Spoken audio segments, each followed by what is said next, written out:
Նույն ընդդիմադիրները նշում են, որ օրինակ 2021 թվականին մենք ունեինք Արցախ, Ղարաբաղ, այնտեղ հայերով էր բնակեցված, իսկ դրանից հետո մենք միայն կարողացանք հայաթափումից հետո միայն կարողացանք հասնել խաղաղության։ Ես ուզում եմ հիշեցնել մեր ընդդիմադիր դաշտին, որոնք պարբերաբար այդ հարցը բարձրացնում են, նախընդհանուր առմամբ ամբողջ աշխարհի համաշխարհային պատմության մեջ տարբեր դրվագներում պատմական իրավիճակներ են փոխվում եւ բան է փոխվում, բայց այստեղ ուզում եմ հիշեցնել բոլորին, որ մենք այդ կետն էլ կդարձնեինք իրականություն, եթե չլիներ այնտեղ դավադրություն։ Եթե այդ պալատական հեղաշրջումը չլիներ, եթե այն մարդիկ, որոնք այդ պահին լիազորված էին քննարկելու Արցախի հարցերը,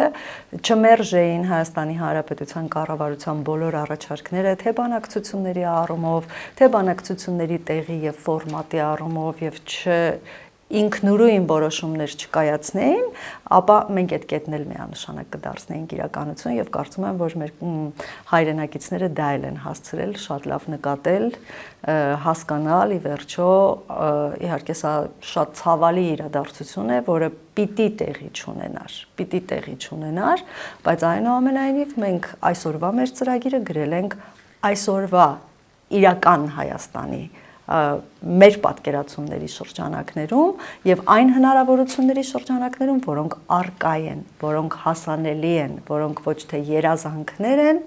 այլ դրանք կան եւ մենք այդ պայմաններում պիտի կարողանանք կերտել մեր իրական հզոր Հայաստանի Հանրապետությունը։